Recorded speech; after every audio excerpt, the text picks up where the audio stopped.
Здравейте, аз съм Иван Македонски и се включвам от дегустационния панел на Divino Top 50, най-добрите български вина, които всички вие може да опитате на 24 февруари от 2 часа, почти до края на вечерта в Топлоцентрала. Българското вино може да изненадва много и тази година ситуацията е точно такава. Намерихме прекрасни вина, изключително вълнуващи, комплексни и дълбоки вина.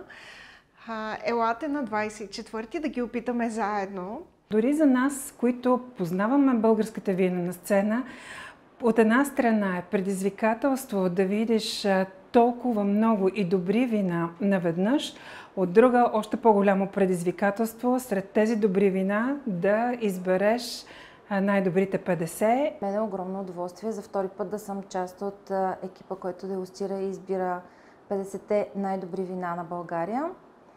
Ще се радвам да се видим на 24 февруари и да ги опитаме заедно. Казвам се Катя Йончева и тази година за втори път участвам в Divino Top 50.